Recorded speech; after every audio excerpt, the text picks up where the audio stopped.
আল্লাহকে রাজি খুশি করার জন্য হজ করেছে, তাদের বিনিময়ে একমাত্র জান্নাত। কিছু সময়ের জন্য আপনি আল্লাহর জন্য পাগল হয়ে যাবেন। হজ হইল নির্দিষ্ট কিছু কাজ নির্দিষ্ট সময়ে নির্দিষ্ট জায়গায় সম্পন্ন করা। আপনি যদি মাজারে গিয়ে তওয়াফ করেন, ফরজ হবে না, শিরক হবে।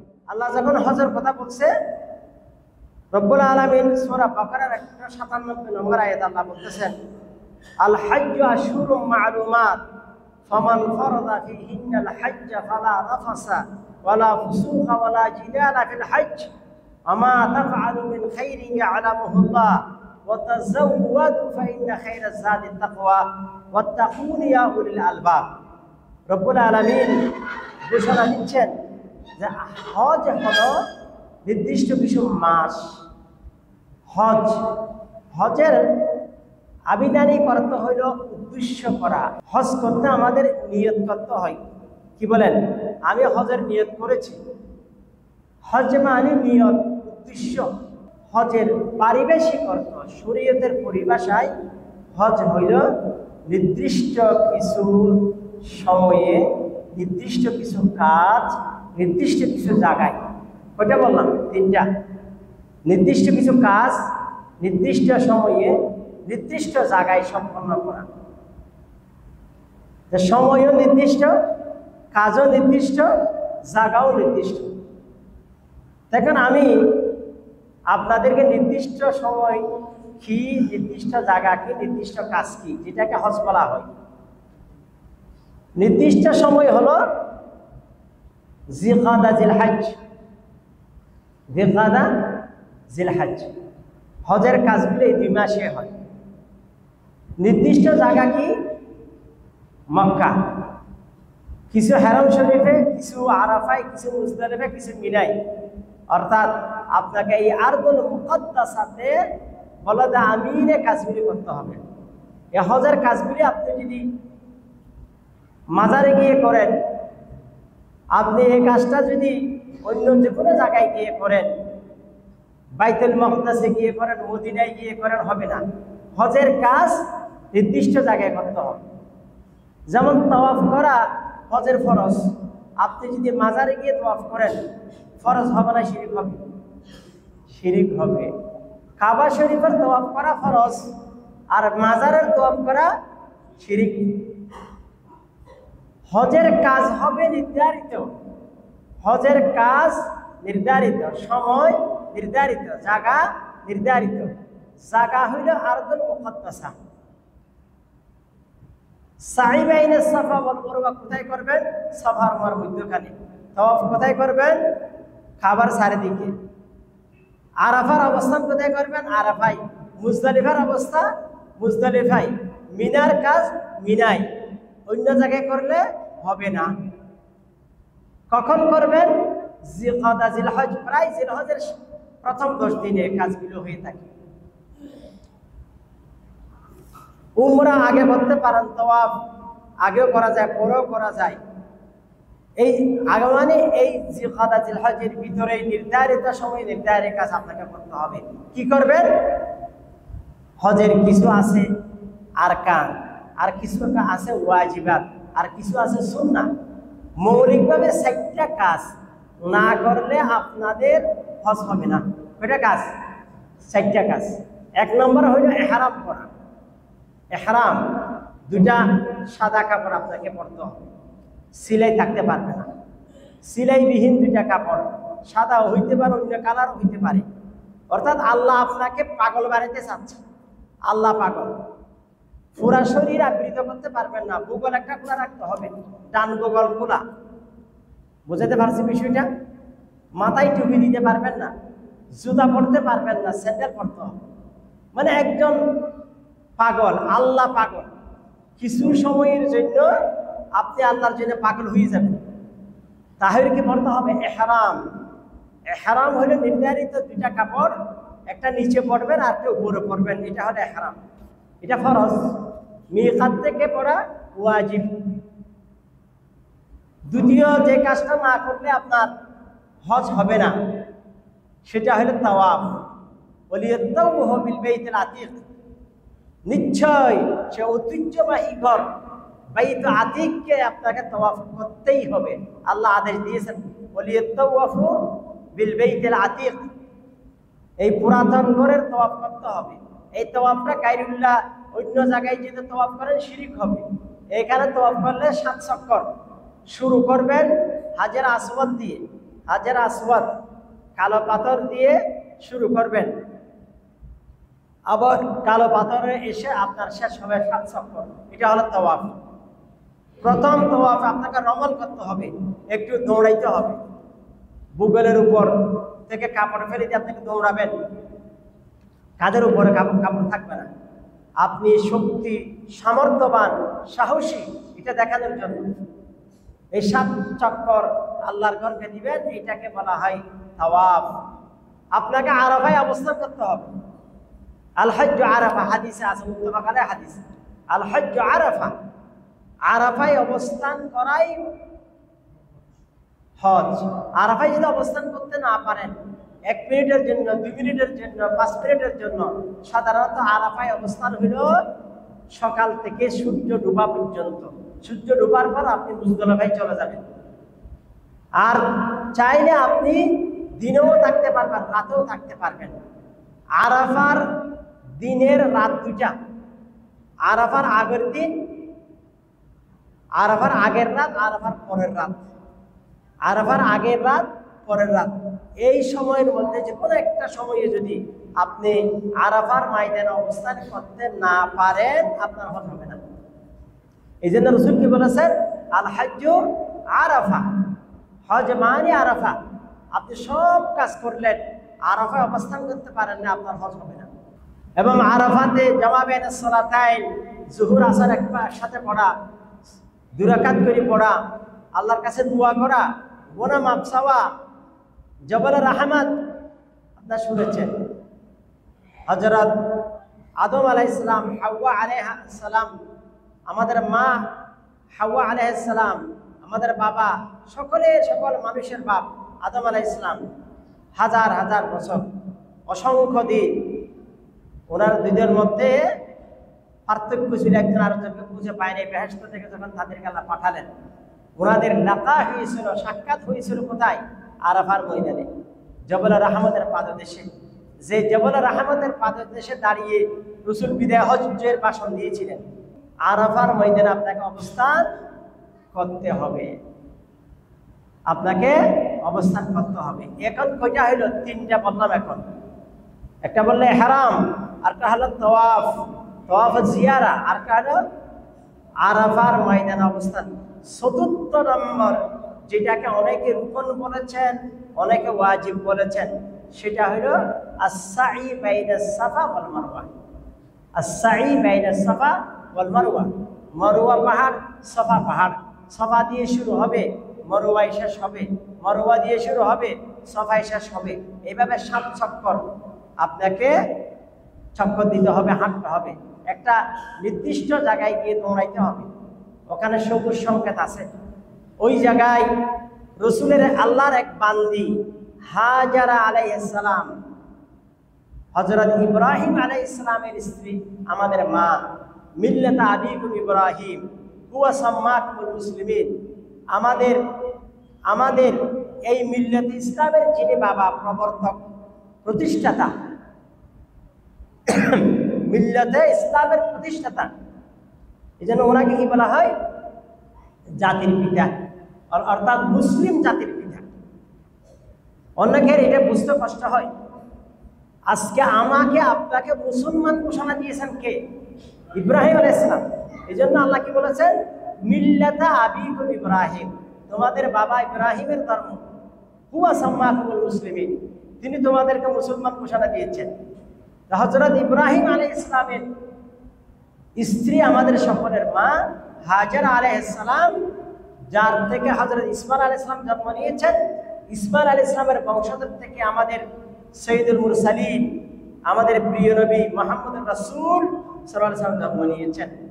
রসুলের পূর্বপুরুষ, উনি ওই কাবার পাদদেশে যার জন্ম, উনাকে পানি খাওয়ানোর জন্য, দুধ খাওয়ানোর জন্য হযরত হাজরা আলাইহিস সালাম পানির খোঁজে গিয়েছিলেন। পানি খুঁজতে, মরীচিকাকে পানি বলা হয়েছে, যখন সাফাই ইন্নাস সাফা ওয়াল মারওয়াতা মিন শাআইরিল্লাহ ফামান হাজ্জাল বাইতা আও ইতামারা ফালা জুনাহা আলাইহি আন ইয়াতাওয়াফা বিহিমা। রব্বুল আলামিন পবিত্র কোরআনে সূরা বাকারায় ঘোষণা দিয়েছেন, ইন্নাস সাফা ওয়াল মারওয়া, নিশ্চয় সাফা বা মারওয়া মিন শাআইরিল্লাহ, আল্লাহর নিদর্শন। এখানে আল্লাহকে তোমরা দেখবা, আল্লাহর আলামত, আল্লাহর দলিল, আল্লাহর প্রমাণ, আল্লাহর তাওহীদের দলিল, ইসলামের সত্যতার দলিল তোমরা এখানে খুঁজে পাবে। মিন শাআইরিল্লাহ ফামান হাজ্জাল বাইতা আও ইতামারা ফালা জুনাহা আলাইহি আন ইয়াতাওয়াফা বিহিমা। যে হজ করবে, উমরা করবে, তাদের জন্য উচিত এই সাফা মারওয়ার মধ্যখানে দৌড়ানো।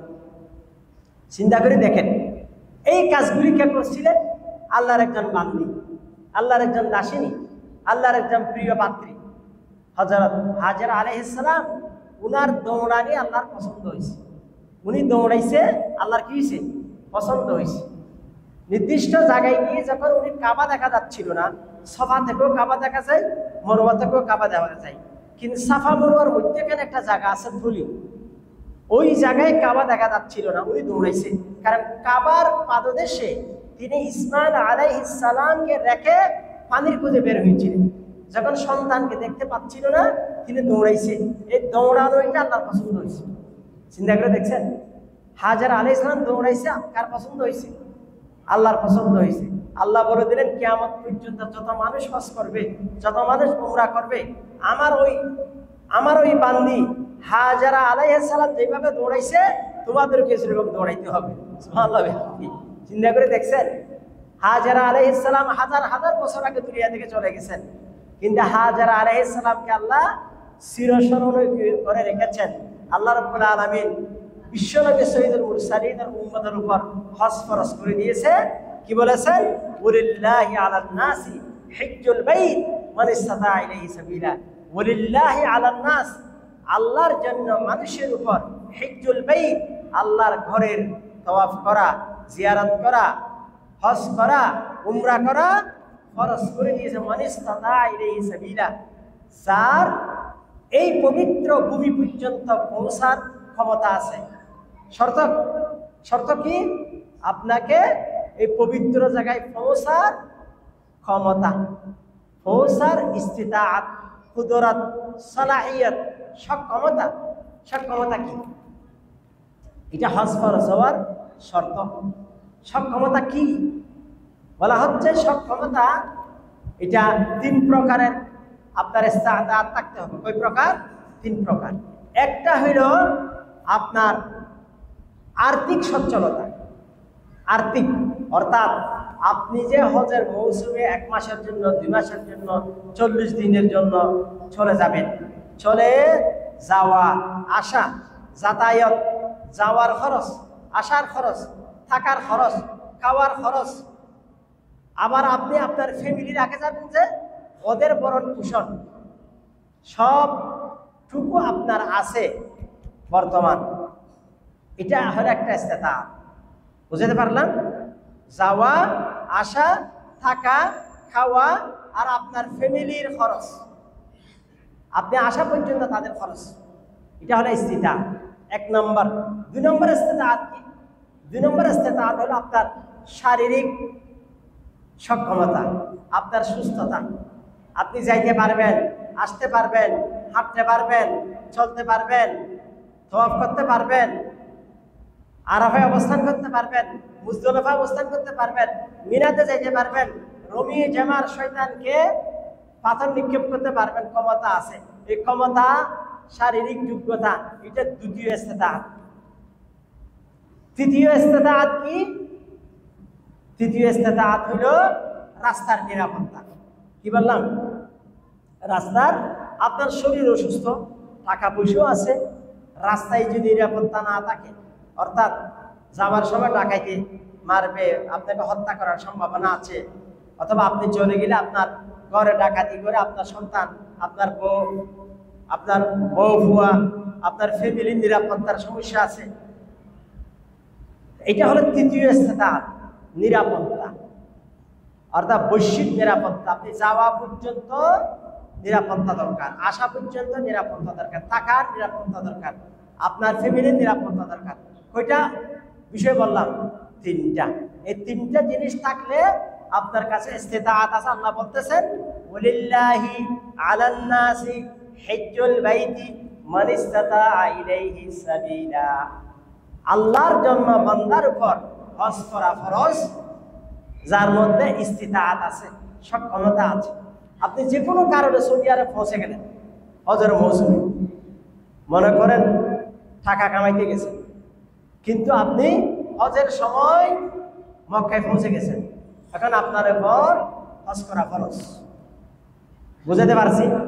হজের জন্য জানো নাই, কিন্তু পৌঁছে গেছেন, ওখানে যে বলতে পৌঁছে গেছেন আপনার উপর হজ করা ফরজ।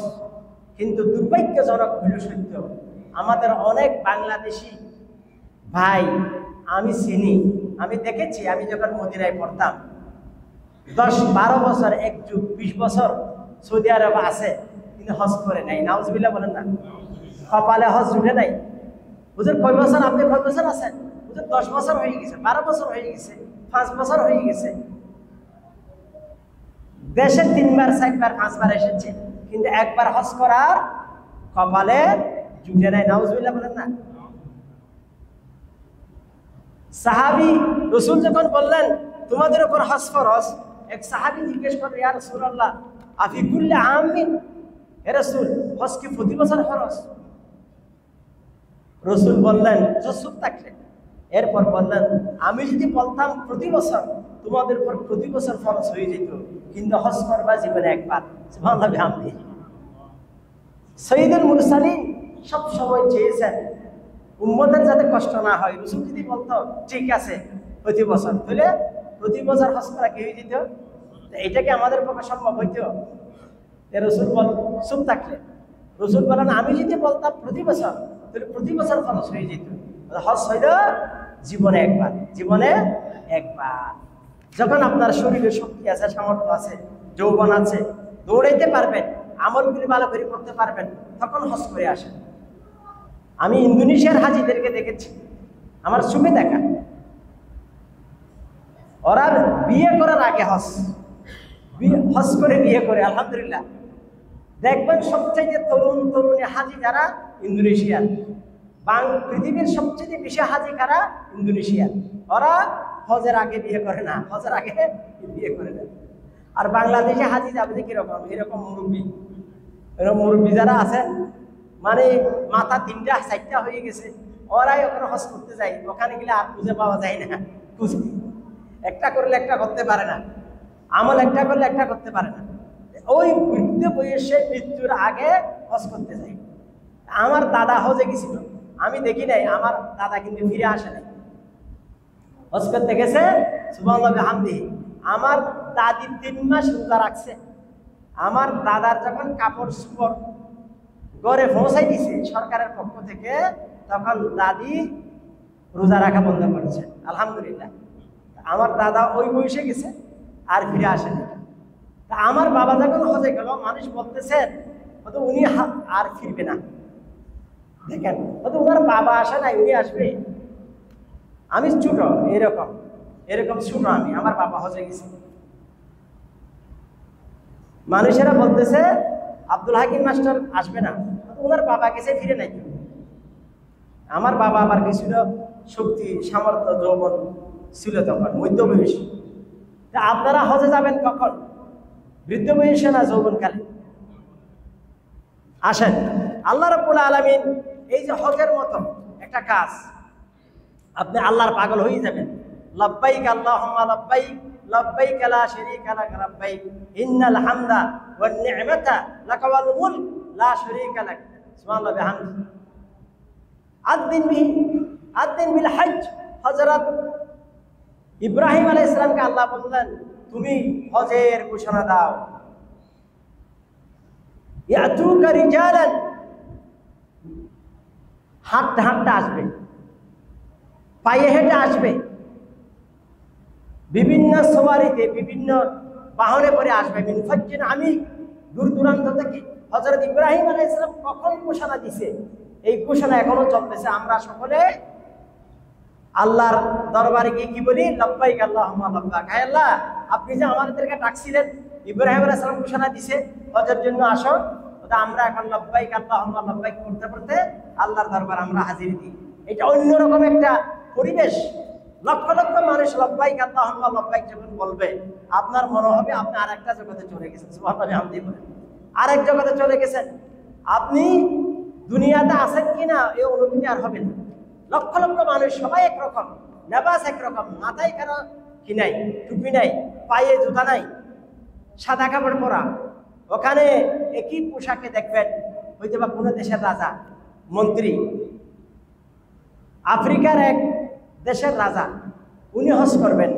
হজ করবেন শুনে সৌদি আরবের বাদশাহ বললেন যে আপনাকে আমি হজ করাবো। ওনার জন্য রাজকীয় হজের জন্য ওনার জন্য সবকিছু ব্যবস্থা করে দিলেন। উনি বললেন না, আমি সৌদি আরবের রাজার আপ্যায়নে হজ করলে তো এটা হজ আমার হবে না, এটা হজ ওনার হবে, ওটা আমি আমার মতো হজ করবো।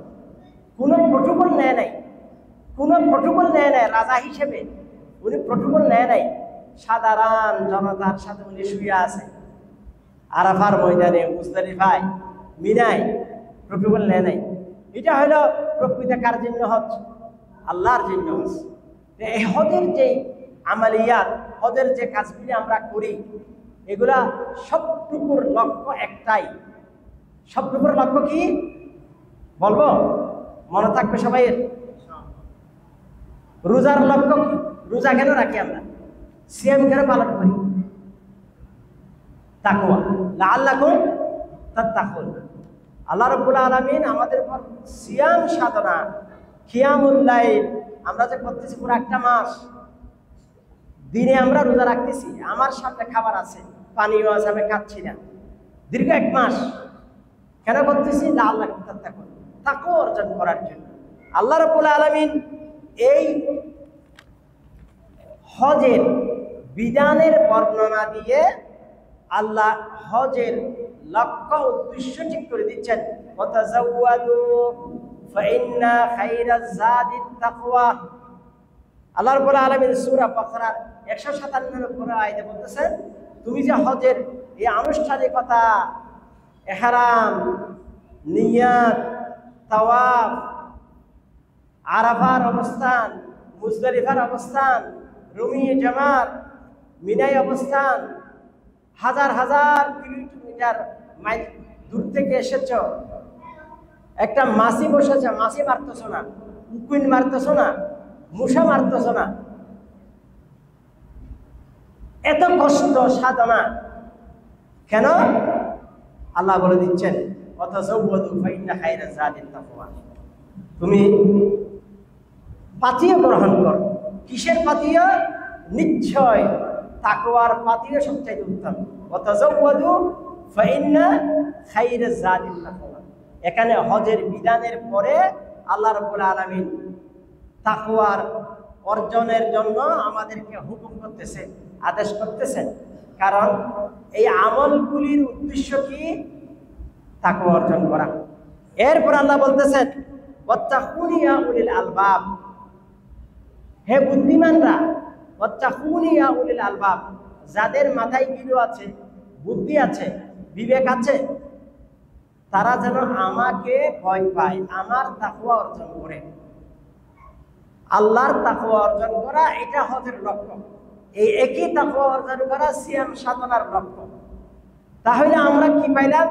সব মিলিয়ে মৌলিক জিনিস একটা, সেটা কি? তাকওয়া। তাকওয়াটা কি? এই তাকওয়াটা কি সেটা বলার আগে আমি আপনাদেরকে একটু হজের একটা ফজিলতের হাদিস আপনাদেরকে শোনাইতেছি। হজ করলে কি হয়? রাসূল করিম সাল্লাল্লাহু আলাইহি ওয়াসাল্লাম হজের মাহিত্য, তাৎপর্য বর্ণনা করতে গিয়ে বলেছেন, যে ব্যক্তি হজ করেছে, আল হজ আল উমরাতু ইলাল উমরাতি কাফারাতুন লিমা বাইনাহুমা ওয়াল হজ্জুল মাবরুরু লাইসা লাহু জাযাউন ইল্লাল জান্নাহ। আল হজ্জুল মাবরুরু লাইসা লাহু জাযাউন ইল্লাল জান্নাহ। রাসূল বলেছেন, সত্যিকারের প্রকৃতপক্ষে যারা আল্লাহকে রাজি খুশি করার জন্য হজ করেছে, তাদের বিনিময়ে একমাত্র জান্নাত। আল হজ্জুল মাবরুর লাইসা লাহু জাযাউন ইল্লাল জান্নাত, জান্নাত ছাড়া আর কিছু না, তাদের জন্য জান্নাত অবধারিত। আর একটা হাদিসে বলেছেন, যারা হজ করলো, ফামান হাজ্জা লিল্লাহ, যে ব্যক্তি হজ করলো আল্লাহর জন্য, ফালাম ইয়ারফুস ওয়ালাম ইয়াফসুক, কোনো অশ্লীল কাজ করে নাই, কোনো অশ্লীল কথা বলে নাই, মানুষের কষ্ট হয়, মানুষের দুঃখ হয়, আল্লাহর সৃষ্টির কষ্ট হয়, এরকম কোনো কাজ করে নাই।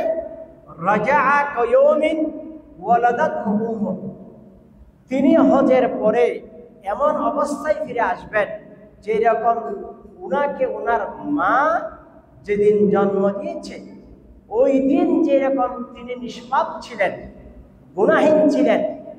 হজ যদি প্রকৃত হাজি হয়, হজ করে ফিরে আসে, ওই রকম পুত পবিত্র হয়ে করে ফিরে আসবে। সুবহানাল্লাহ। আর কি দরকার বলেন? আপনার সকল গুনাহ মাফ হয়ে যাবে যদি আপনি হজ্জে মাবরুর করতে পারেন। মা আবার জন্ম দিয়েছে, নতুন জীবন। কি বললাম? নতুন জীবন। এই জন্য আমরা দেখতাম, আমি দেখেছি, আপনারাও দেখেছেন, মানুষ হজ করে আসলে, হজ করে আসার পর আমি দেখেছি মুরব্বীদেরকে, ওনারা আর এরপর আর কোনো লেনদেন করতেন না, বাজারে যাইতেন না। এগুলো একটা সময় গেছে কিনা দেখেন আপনারা। হজ করে আইসে আর ব্যবসা বাণিজ্য করতো না, লেনদেন করতো না, বাজারে যাইতো না। ওই জন্য আমাদের দেশের মানুষগুলো বৃদ্ধ বয়সে হজ করতো। তারা মনে করতো যে হজ করার পর আর লেনদেন করা যাবে না, কাজকর্ম করা যাবে না, বাজারেও যাওয়া যাবে না। আসল বিষয়টা সত্য না। আপনি হজ করবেন, হজ থেকে একটা তাকওয়া অর্জন করবেন।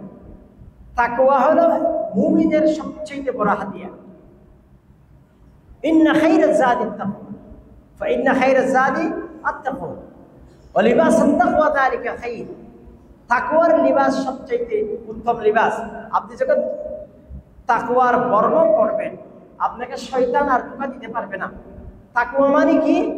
এমন একটা স্পিরিট, এমন একটা শক্তি, এমন একটা কোয়ালিটি, এমন একটা গুণাগুণ, এমন একটা কোয়ালিটি সালাহিয়ত আপনি অর্জন করবেন, শয়তান আপনাকে ধোঁকা দিতে পারবে না। শয়তান ধোঁকা দিলে আপনি বুঝতে পারবেন।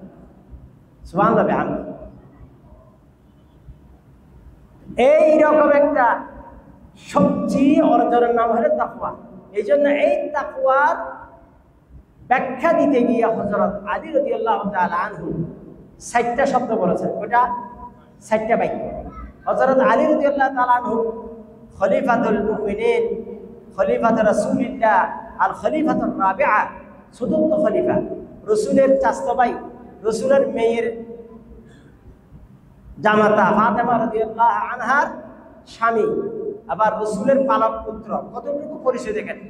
রাসূলের চাচাতো ভাই, রাসূলের মেয়ের জামাই, সবচেয়ে প্রিয় রাসূলের সন্তানের মধ্যে রাসূলের কাছে ফাতেমা রাদিয়াল্লাহু আনহা, ফাতেমাতুজ জাহরা। হযরত আলী রাদিয়াল্লাহু তাআলা আনহুকে জিজ্ঞেস করা হয়েছে, তাকওয়া কি? তাকওয়া কি? তিনি ৬০টা বাক্য বলেছেন। এই ৬০টা বাক্য বলে আমি আজকের আলোচনা শেষ করব, মনে রাখিয়ে। কারণ রমজানের যে উদ্দেশ্য, সিয়ামের যে উদ্দেশ্য, হজেরও একই উদ্দেশ্য। উদ্দেশ্য কি? তাকওয়া অর্জন, তাকওয়ার স্পিরিট, তাকওয়ার বর্ম, তাকওয়ার হাতিয়ার, তাকওয়ার লিবাস আপনি পরবেন। আপনাকে শয়তান ধোঁকা দিতে পারবে না। ইযা মাসাহু শাইতানু, তাকে যখন শয়তান ওয়াসওয়াসা দেয়, সে বুঝতে পারে। এইরকম একটা স্পিরিট আপনাকে অর্জন করতে হবে। ৬০টা বাক্য কি কি? ১ নম্বর, হযরত আলী রাদিয়াল্লাহু তাআলা কি বলেছেন? আল খাউফু মিনাল জালিল। ১ নম্বর হলো কি? আল খাউফু মিনাল জালিল। আমি ব্যাখ্যা দেব। দ্বিতীয় নম্বর কি? আল আমালু বিতানজিল। তৃতীয় নম্বর কি? আল ইস্তিদাদু লিয়াউমির রাহিল। চতুর্থ কি? আল রিজা বিল কলিল। আর রিজা বিল কলিল। কয়টা বললাম? ৬০টা জিনিস। ১ নম্বর আল খাউফ মিনাল জলিল। খাউফ হলো ভয়, জলিলত কি? আল্লাহ, আল্লাহর ভয়। আপনি আপনার অন্তরে, আপনার দিলে, দিলের গভীরে একমাত্র আল্লাহর ভয় ঢুকাবেন। যখন আল্লাহর ভয় ঢুকবে আর আপনি পৃথিবীর কোনো খারাপ কাজ, অন্যায় কাজ, অশ্লীলতা, গুনার কাজ, পাপের কাজ, সুদ, ঘুষ কিছু করতে পারবেন না। দেখেন, আপনি যদি মনে করেন, একটা মেসাল আপনাদেরকে আমি দিই, আপনি একজন কাজের লোক নিয়োগ দিচ্ছেন, আপনি এভাবে চেয়ার নিয়ে বসে আছেন, আপনাকে কাজের জন্য একজন মানুষ আপনার কাজের লোকটার সামনে যদি আপনি চেয়ার নিয়ে বসে থাকেন, আপনার কাজের লোকটা কাজে ফাঁকি দিবে? আচ্ছা, সামনে বসে থাকেন নাই, ও যদি মনে করে এখানে সিসি ক্যামেরা আছে, উনি সিসি ক্যামেরা দিয়ে ঘর থেকে দেখতেছে, আপনি কাজে ফাঁকি দিবেন? চিন্তা করে দেখেন, আপনি চুরি করবেন, আপনি ডাকাতি করবেন, রিপ্রেজেন্ট করবেন, সুদ খাবেন, ঘুষ খাবেন। দেখেন, তাকওয়া হইল আপনার দিলের মধ্যে, অন্তরের মধ্যে আল্লাহকে ইস্তেহজার করা, আল্লাহকে জাগ্রত করা।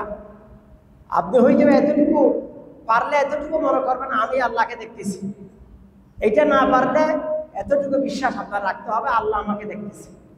তা আপনি যদি বিশ্বাস 100 যদি মনে করেন আল্লাহ আপনাকে দেখতেছে, এখন একজন আয়সা আপনাকে ঘুষের বস্তা একটা দিছে, 1 লাখ টাকা দিছে, বলতেছে ভাই এটা নেন, আমাকে একটু এই কাজটা করে দেন, অন্যায় মিথ্যা সাক্ষী দেন, একটু আমার পক্ষে লিখি দেন, বিচারক একটু দুর্নীতি করেন।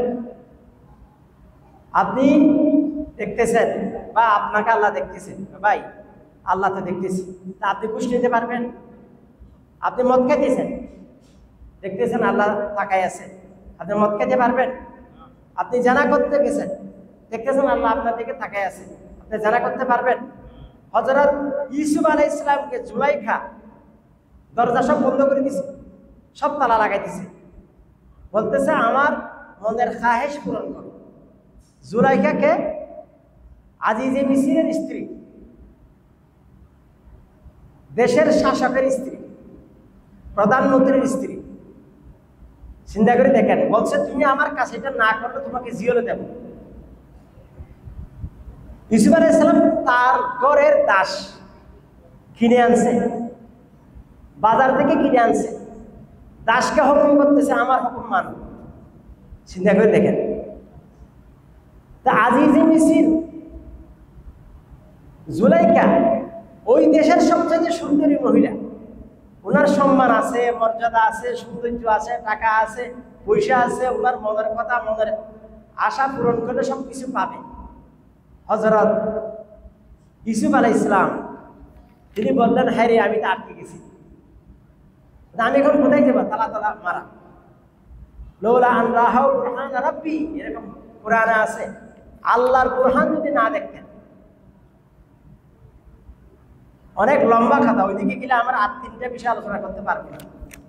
তিনি বললেন, হ্যাঁ রে, আমি তো দরজা পর্যন্ত দৌড়াইতে পারবো, দরজা না তালা মারা, কিন্তু দরজা পর্যন্ত দৌড়ানোর ক্ষমতা আমার আছে। হযরত ইউসুফ আলাইহিস সালাম দৌড়াইয়া দরজা পর্যন্ত গেছে, যখন দরজা পর্যন্ত গেছে দরজা খুলে গেছে অটোমেটিক। সুবহানাল্লাহ আলহামদুলিল্লাহ। আল্লাহ কি চাই? মনের অবস্থা, বান্দা তুমি কতটুকু পারো সেটা করো, বাকিটা আমার। হযরত ইউসুফ আলাইহিস সালাম দরজা পর্যন্ত দৌড়াইছে, আল্লাহ দরজা সবটুকু একটা একটা খুলে দিছে। দৌড়াইয়ে যখন বাইরে হয়েছে তখন দেখছে আজিজ মিসর আসতেছে, সাথে সাথে জুলাইখা বদলে গেছে, বলতেছে দেখেন আপনার এই দাস আপনার এই স্ত্রীর সাথে কি আচরণ করছে, দেখেন আমার সাথে খারাপ আচরণ করছে। ওদের দেখেন হযরত ইউসুফ আলাইহিস সালামের জামা পিছন থেকে ছিঁড়ে ফেলছে, অভিযোগ করতেছে জুলাইখা। ইউসুফ আলাইহিস সালাম বলতেছেন সবগুলো ওনার দোষ, আমার কোনো দোষ নাই। যে সাক্ষী হিসেবে একটা শিশুকে নিয়ে আসছে, নতুন শিশু জন্ম নিয়েছে। ও বলছে যে যদি ইউসুফ আলাইহিস সালামের জামা পিছন থেকে ছিঁড়া হয় তাহলে জুলাইখার ষড়যন্ত্র, আর সামনে দিয়ে যদি জামা ছিঁড়া হয় তাহলে ইউসুফ আলাইহিস সালামের ষড়যন্ত্র। দেখা করে ইউসুফ আলাইহিস সালামের জামা হলে পিছন থেকে ছিঁড়া, বুঝাতে পারি নাই? এটা হলো তাকওয়া। এই তাকওয়া আপনার আমার আছে কিনা, নাকি টাকা দিলেই সব হালাল? কেউ তো দেখতেছে না, ঠিক আছে কিনা? কেউ নাই, এদিক তাকাইছেন কেউ নাই, আপনি যে বেটুকে ফেলছেন, ঠিক কিনা বলেন? মদ খাইছেন, কেউ নাই, কে বলছেন? জানাবে বিচার করতেছেন, আপনি বলছেন কেউ নাই। যেখানে কেউ নেই সেখানে কে আছে? সুবহানাল্লাহ বিহামদিহি। আল আমরু বিত-তানজিল, কোরআনের উপর আমল করতে হবে। কোরআনে যা আছে ওগুলো আমল করতে হবে, কারণ কোরআন হলো চলমান। আপনাকে চলমান কোরআন, নিজেকে চলমান কোরআন বানাইতে হবে, কোরআনের উপর আমল। তৃতীয় হলো আপনি চলে যাবেন, আমি চলে যাব, সকলে কবরে চলে যাবে। কবরের জন্য আমাদেরকে প্রস্তুতি নিতে হবে। এটার নাম হইল আল ইস্তিদাদ লিয়াউমির রাহিল। চতুর্থ জিনিস হলো আর রেজা বিল খালিল। দুনিয়াতে অনেক কিছু আছে, আপনি যখন এসেছিলেন তখন কিছু ছিল না।